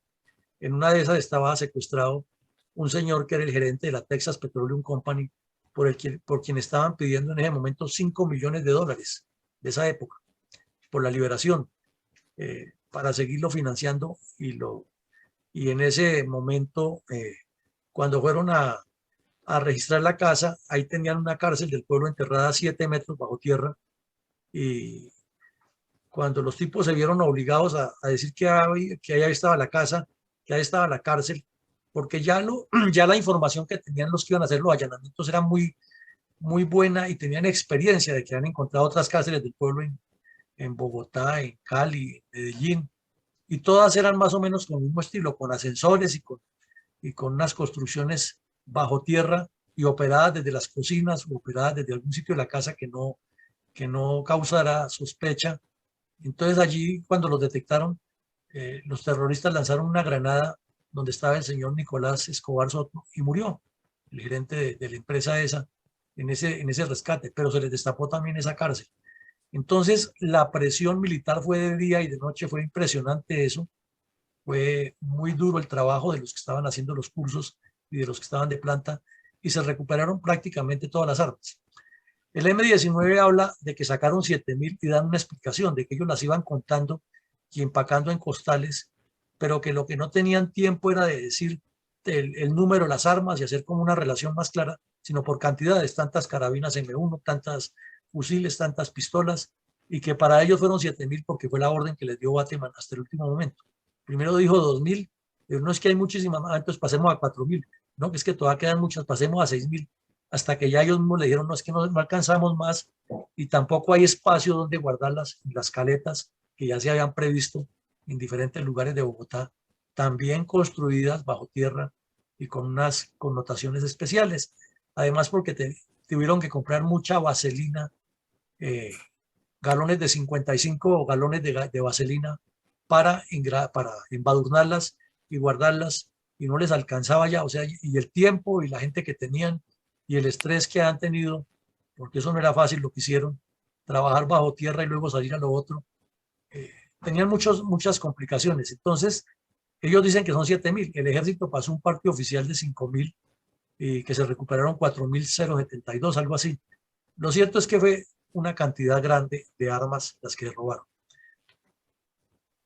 Entonces aquí vemos el túnel y finalmente cómo se determinó que 120 personas robaron las armas.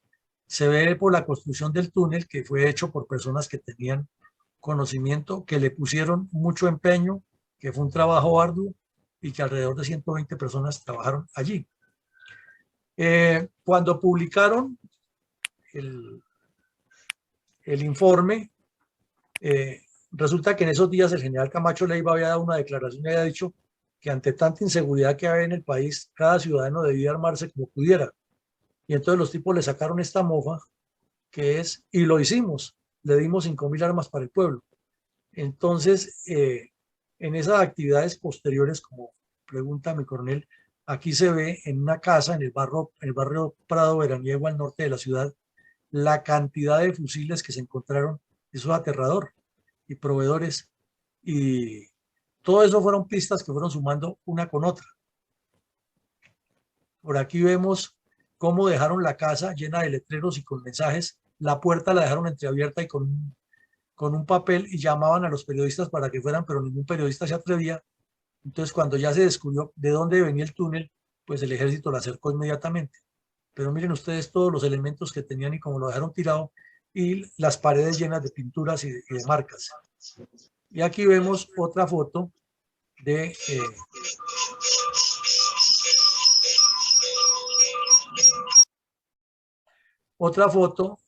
un soldado de la policía militar cuidando en uno de los sitios donde encontraron las armas, mientras las iban sacando y haciendo los inventarios quienes las encontraron. Una foto de la casa y aquí las medidas de seguridad que existían, que era un letrero, no pase. Bueno, entonces eso más o menos fueron las actividades posteriores, coronel. Y coronel, pues nos ha dicho que fueron 120 terroristas y el mensaje de mofa que sacaron por los medios de comunicación. Entonces nos podría escribir a continuación las características de las caletas donde habían escondido las armas. Claro, mi coronel. Entonces aquí tenemos que en esta casa los tipos la hicieron muy bien hecha. Esto ha sido un gallinero, un sitio de cuidado de gallinas que hasta los años 80 todavía existía en Colombia en casas rurales, porque esto era semirural allá para el norte de Bogotá. Y esta es una de las caletas más grandes que se les encontró, porque por la distancia ellos calcularon que era donde había que llevar los primeros viajes para salir más rápido y sacar las armas más rápido. Entonces, en ese gallinero compraron la casa a nombre de una de las empresas que ya tenía el M-19, hicieron una construcción por debajo de tierra, una caleta grandísima, y le colocaron estantes como de esos metálicos que hay en los sitios, como había en esa época en los sitios comerciales o en las bibliotecas o inclusive en las oficinas, unos estantes que eran unos parales con una cantidad de huecos para meterle tornillos y se le colocaban los entrepaños de acuerdo con el tamaño que se necesitara. Ellos habían construido eso y los tenían allá y tenían una caneca de 55 galones de vaselina, conseguida obviamente por medio de produmédicos para engrasar todo este armamento. Y tenía luz eléctrica, tenía un ducto de ventilación que salía como un periscopio y tenía una puerta de acceso mecánica manejada con electricidad para llegar allá. Y en la parte exterior era normal, tenían una especie de vivero que era la fachada con la que estaban manejando eso, que eran unos viveros para sembrar disque cactus en Bogotá. Y nadie les cayó, nadie tuvo duda. Y en la casa que quedaba a la entrada, había una señora de 80 años que no tenía ni la menor idea de lo que estaban haciendo. Y cuando hubo los allanamientos, pues lógicamente la casa y la viejita fue raqueteada por todos lados. Y la señora lo único que reclamaba era que le arreglaran el techo, pero ni siquiera entendía de qué armas le estaban hablando, porque ya no sabía, era porque ha llegado tanta ley, como le dicen a la tropa, a la casa a esculcar tanto, y que era lo que tanto sacaban de allá del aljibe que estaban construyendo los muchachos para el agua de los cactus. Entonces, ese era el estilo que ellos tenían de meterse a la ciudad. O sea, una empresa que financiaba una construcción hecha, dirigida por gente que sabía de ingeniería y con esa metodología de tener siempre una fachada y de pasar de muy bajo perfil a pesar del delito que estaban cometiendo. Mi coronel, en términos de resultados, ¿cómo resumiría los resultados para analizar este caso? Claro, con esto sería muy largo porque son muchos los temas, pero veamos que si nos atenemos a las cifras que dice el M-19, que pueden ser creíbles por la forma como ellos relatan que Jaime Bateman fue dando las instrucciones y la forma como dicen que contaban, que bajaban las armas, es posible que se hayan sacado 7.200, porque es que de aquí sacaron armas de dotación, armas oficiales y muchas de las armas que han sido decomisadas a los guerrilleros. Inclusive se dijo en ese momento que ahí estaba el fusil con el que ha caído en combate Camilo Torres. Y lo que ellos aducen es que el fusil tenía colgado como un sticker que se colocaba, era una cosa redonda que tenía el círculo exterior era de aluminio y el interior era una especie de cartulina donde se escribía y se marcaban los materiales en los depósitos de armamento y en las empresas particulares para decir si eran repuestos o lo que fuera. Ahí estaba la indicación, el catálogo. la catalogación mejor. Entonces, ellos dicen que sacaron 7.000 y que una de esas era el fusil de Camilo Torres porque ahí estaba marcado con ese rótulo, con ese adendo.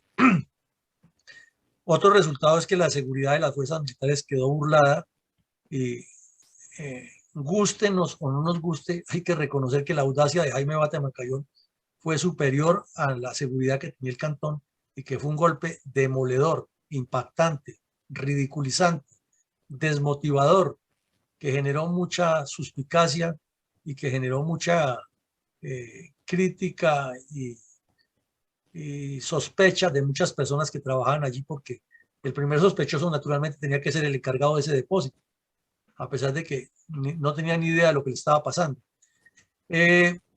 Hubo 200 capturados más o menos en cerca de 500 allanamientos.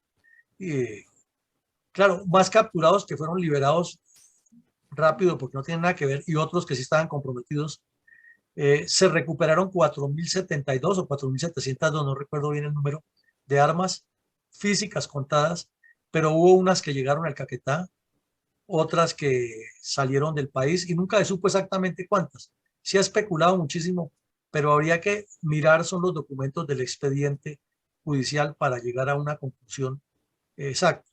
Y el otro resultado es que sí quedó completamente destapada la organización interna del M-19 y por fin las fuerzas militares tuvieron una información de quiénes eran los oficiales superiores, quiénes eran los oficiales medios, cómo funcionaban las redes urbanas, cómo estaban funcionando las redes rurales, cómo se abastecían, cuáles eran los contactos, cuáles eran los sistemas que llamaban ellos de los automáticos, que era un sistema bien interesante en el que decía, por ejemplo, que la célula tenía contacto el día lunes a las 3 de la tarde, vamos a poner un ejemplo, en la puerta del almacén Ley de la calle 12. Entonces, el que tenía la misión tenía que estar 15 minutos antes y llegar a un teléfono público que había ahí y si encontraba un sticker o algo que tenían previsto, podía ir a la reunión. Si no encontraba el sticker ahí, quiere decir que la reunión se cancelaba y entonces quedaba pendiente para reunirse el próximo miércoles en la entrada de la Universidad Nacional y allí también había una señora de unos dulces a la que le dejaban un sobre o alguna cosa y de esa manera ellos guardaban muchas medidas de seguridad. Pero en el momento que ya la operación final se va destapando por la necesidad de mover tantas cosas, muchos de estos procesos los abortan y se conocen unos con otros. Entonces, en la captura que se hacía, algún dato nuevo salía y todo eso permitió a la inteligencia militar armar el contexto. Mi coronel, habida cuenta que han transcurrido 43 años de esta audaz incursión terrorista del M-19, ¿qué conclusiones de orden político, militar, social, geopolítico y moral derivan de estos hechos? Bueno, pero antes miremos las conclusiones, las consecuencias de este golpe. Entonces, hay unas consecuencias, es un golpe mediático internacional. Algunas de esas armas, Petro mismo lo reconoce en el libro de Holman Morris, que terminaron fue en Cuba, esas armas allá. Petro cuenta que unas armas de esas se fueron para Cuba y naturalmente que de ahí salieron para otros grupos terroristas, no se iban a quedar de recuerdo en un museo. Se destaparon todas las debilidades y fortalezas del M-19, no se puede desconocer su talento para para causar golpes de este tamaño y de esa audacia. Hubo unas enseñanzas muy grandes para las Fuerzas Armadas en los temas de inteligencia, contrainteligencia y contraguerrilla urbana, procedimientos de los grupos guerrilleros en las áreas urbanas y contactos con los rurales. Hubo también un proceso grande que se encarceló prácticamente la cúpula del M-19. Hay fotos en la cárcel, la Picota, ya están Iván Marino Espina, Fayad, Navarro, Pizarro, todos encarcelados en la Picota, pero ahí hay una parte histórica que es la debilidad de carácter de Belisario Betancur y su afán que tenía de ser premio Nobel de Paz, que los sacó a todos amnistiados después de semejantes golpes y de tanto trabajo para haberlos capturado, porque el trabajo que hizo el ejército fue tenaz, eso les tocó muy duro a quienes hicieron estas operaciones que casi no dormían por estar haciendo allanamientos y actividades buscándolos. Pero en 2 años Belisario Betancur lo sacó de la cárcel buscando Premio Nobel de Paz. Y los abogados comunistas tenían siempre las fórmulas para sacarlos de la cárcel.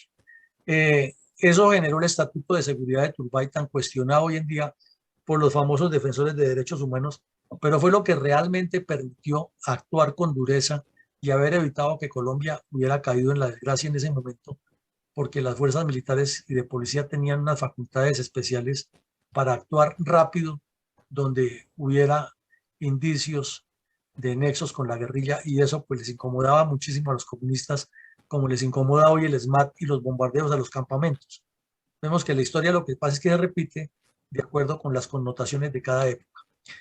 Se actualizaron todos los procesos de inteligencia, ya se dejó de llevar esa inteligencia que se estaba llevando en ese momento al estilo de los archivos todavía de la bandita de Chispas y la bandita de Esquite, de todo eso que hemos estudiado aquí, sino ya se habla de organizaciones con nexos internacionales, con contactos de alto nivel, con unas metodologías muy audaces y con unas organizaciones financiadas con empresas, que eso no existía antes dentro del esquema del trabajo de inteligencia. O sea, el revolcón para inteligencia también fue grande a partir de ese golpe.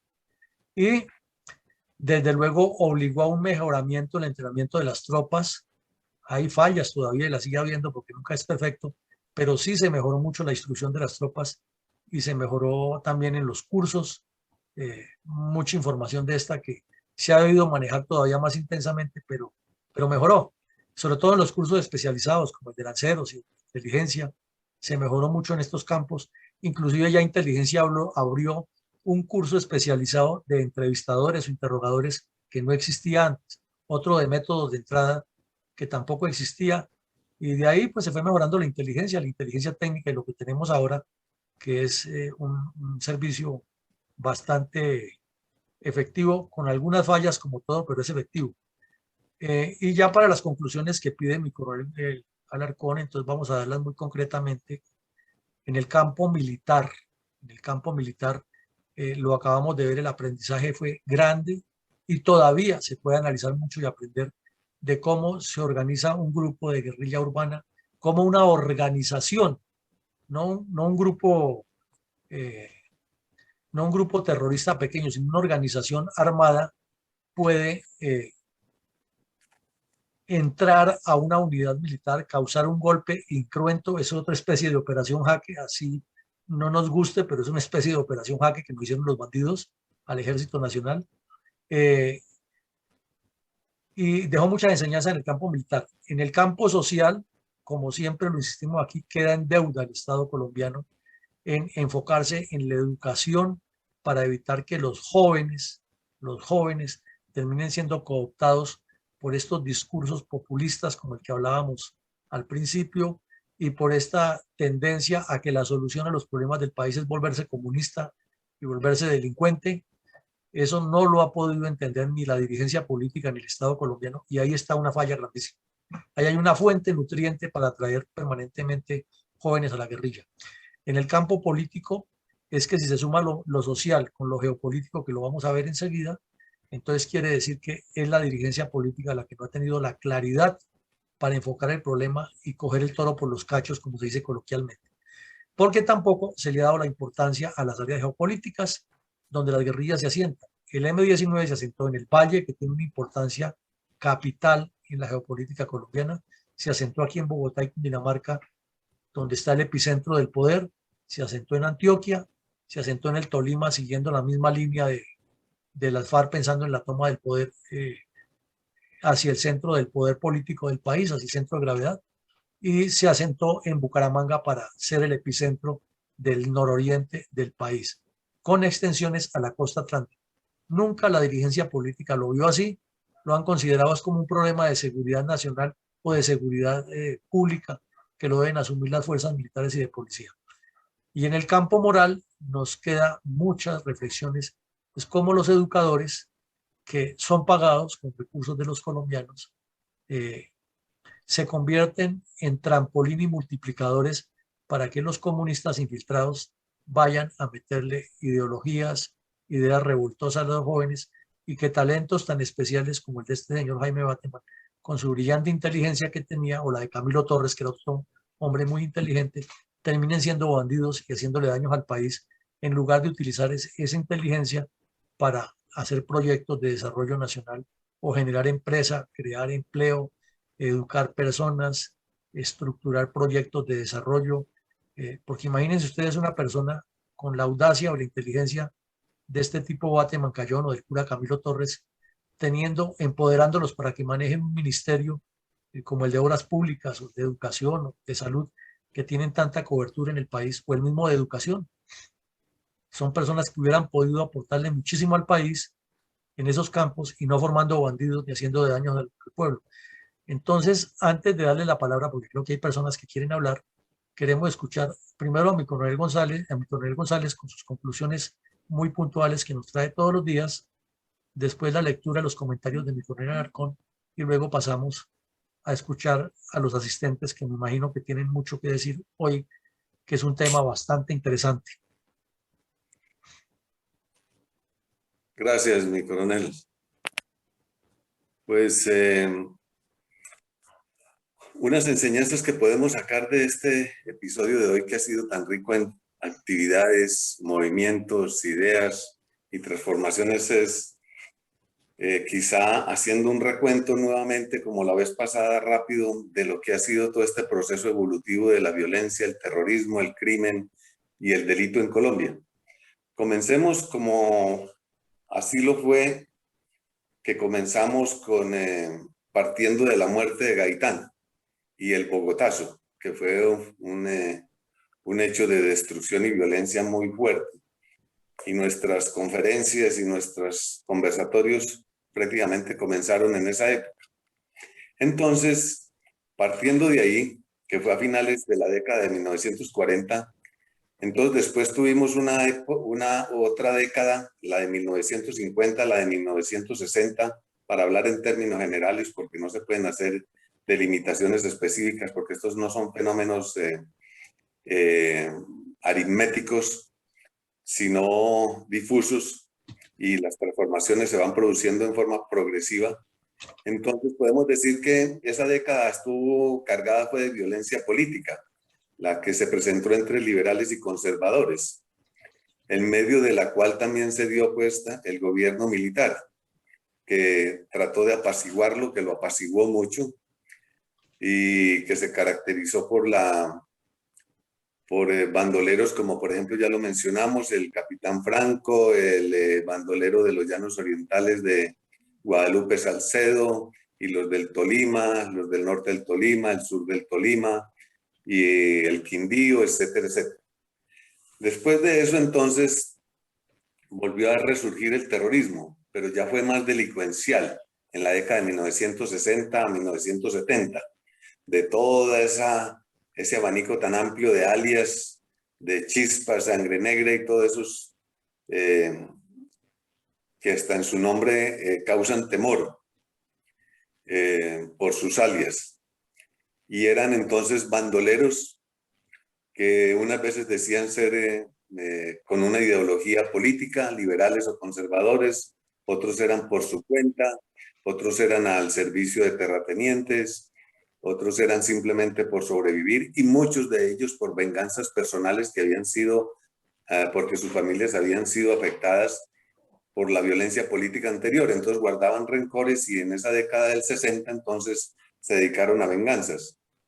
Pero terminando la década del 70 y comenzando terminando la década de 1960 y comenzando la del 70, entonces sucedieron lo de las elecciones del último periodo del Frente Nacional, y lo que sucedió con la candidatura o la elección del señor general Rojas Pinilla.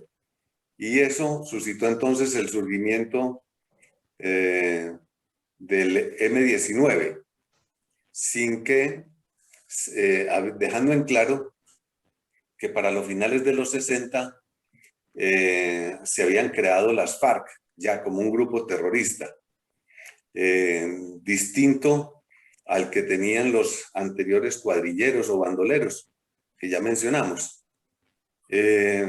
Entonces, con el surgimiento del M-19, se creó, o sucedió más bien, esa mutación del terrorismo rural de bandoleros y pandillas liberales y conservadoras y cuadrilleros al terrorismo urbano. Todo el episodio del día de hoy fue una narración de un hecho puramente urbano, creado por desertores de todos esos grupos que existieron antes, de las FARC especialmente, del MRL, del MOIR, del EPL, etcétera, etcétera, y el ELN, en fin, porque hubo muchas subdivisiones y muchas particiones de esos grupos que se iban, por disidencias internas, se iban separando por su cuenta.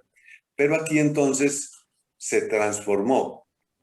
Hubo un cambio, una evolución considerable de lo que se hacía en el campo en forma escondida, lejana y remota, a lo que ya se hacía en la ciudad en forma cercana y muy abierta.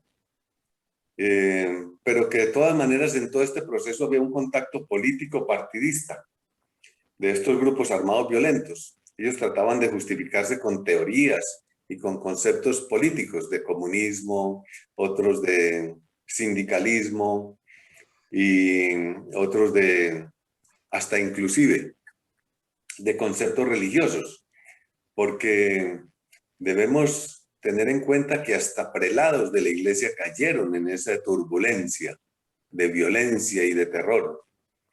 Y muy ayudados, por supuesto, todo este fenómeno muy ayudado por la docencia nacional, que es un gran factor. Usted ya lo estaba explicando en sus últimas palabras, cómo los miles y miles de profesores que hay en Colombia han caído en lugar de dedicarse a enseñar la cultura y la civilización humana, se han caído en procesos de adoctrinamiento partidista, adoctrinamiento comunista, socialista, y eso no lo ha podido dominar el Ministerio de Educación, que desafortunadamente siempre se están relevando los ministros de Educación cada 4 años y cada cual llega con su idea y trata de inventar algo nuevo, pero nunca hay una doctrina duradera.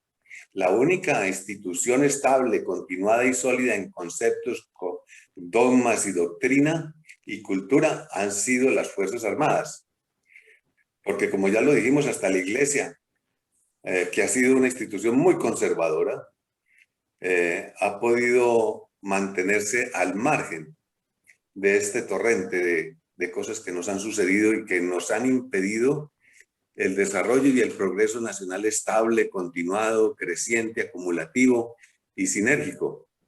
Entonces, esta es mi conclusión y la enseñanza para el día de hoy, viendo la transformación que sucedió de la violencia rural a la violencia urbana con este grupo M-19. Bueno, muchísimas gracias, mi coronel. Entonces, si mi coronel con esta Ana María nos lee los más importantes comentarios para darle la palabra a los asistentes.